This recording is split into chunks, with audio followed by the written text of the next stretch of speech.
Hi everybody, we're going to do a bit of reading today. We're going to go through a few examples of how our readers set the mood and how the words affect how the reader feels. And then what I want you to use your book that you're reading at home, and then we're going to find some examples, and I've got some activities for you to do. So let's go through it. I'm going to read a piece. I'm going to read this, and I want you to think about how it makes you feel. The majestic lion roamed the savannah, proudly gazing at the creatures around him. Now, what I want you to do is think about what words has the author used to build the mood. So pause the video. What words has he used? You might want to underline them or just make a little note. Now, he's used words like proudly. And when I think of someone that's proud, I feel like them sticking out their chest. They don't mind being seen. Normally, it's quite a good emotion. Roamed. Now, the word roamed means it's almost like to walk around without a care. If you roam, you want everybody to see you, and you go to lots of different places. And the word majestic is almost like when we think of things as majestic, we think of them as really big and really almost like posh and grand. So the author has used these words on purpose. Now let's have a look at this second description and think about how it makes you feel differently about the same picture. The bloodthirsty lion stalked the savannah, hungrily eyeing the helpless creatures around him. How has that changed? What words have they used? They've used bloodthirsty. They've used stalked. Very different to roamed. Hungrily and helpless. Now you get a very different feeling about the exact same picture just from the words that we've chosen to use. So bloodthirsty. It's almost like this lion is gone from majestic. You would think of it being as a good character, but now this lion has changed to bloodthirsty, and they're stalking the savannah. So now they're not roaming They're not roaming without purpose. They're stalking. They're looking for something to kill and to eat. And we've got these creatures all around him, and they're helpless. If you notice, the lion seems quite powerful, yet the opposite is true for its prey. That's a classic technique. So just those words have changed how we felt about the picture. So it shows you how important our word choice is. Let's have a look at another example.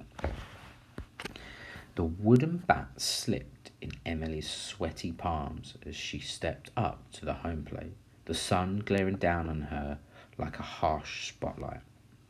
The crowd's piercing howls and jeers caused her heart to thump in her chest.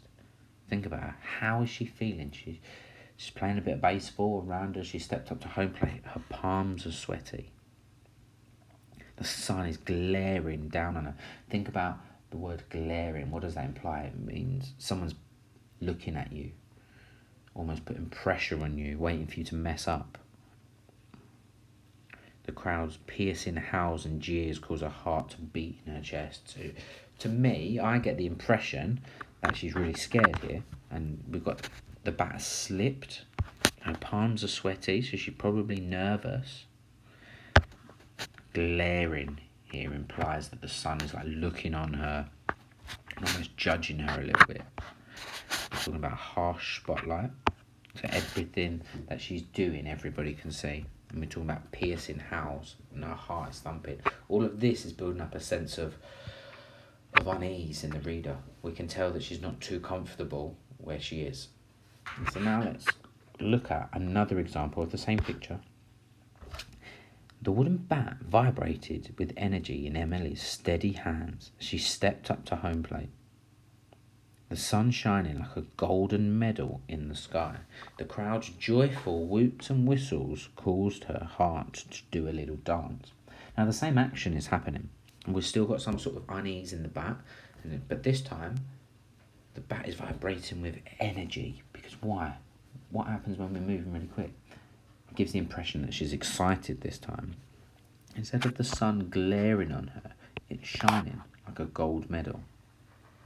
A golden medal. Now the crowd's noise is joyful, and her heart is still beating, but instead of it thumping, we're now describing it as doing a little dance. Now all of those words there and those phrases help us it changes our mood from feeling a bit nervous about the character's feeling nervous, so the reader feels nervous, but now the character's confident, so we're confident as readers. We've got one final example, and then I'm going to set you on your task. So here, what time is it? Tim asked Jacob. All around them, taxi cabs honked their horns as hordes of people in suits pushed by on their way into the office buildings. Picture that scene. How does it feel? Is it somewhere that you would like to be? What words and phrases has the author used? Find them, go. So we've got things like hordes of people. What do we describe as hordes? You might have heard of a horde of zombies. Now that's probably not going to be a pleasant experience. We've got all of these people pushing their way into the office. I'm imagining crowds and crowds of people. So here we've got the people pushing. It makes us feel like it's not a comfortable situation. And the fact that we've used hordes as well implies that it's not nice, because we think of that as zombies.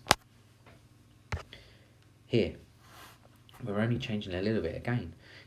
What time is it? Tim asked Jacob. Weak moonlight cast shadows over the crumbling gravestones. A lone owl hooted somewhere in the darkness above. Now we've sort of changed the time, we've sort of changed the place, but we still kept this bit of speech. So how has the author changed the atmosphere? They've used like moonlight, weak moonlight, crumbling gravestones. A lone owl signifies maybe the people are alone and that there's nobody else around them. And we took the darkness. So just by changing the words that we use, we create a completely different atmosphere. That's really important when we're writing, that we're conscious of the words that we're using and how they affect our readers.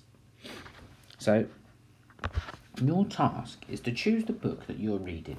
Now you can choose the book that you're reading. You can also use some of the text that I've given you in guided reading.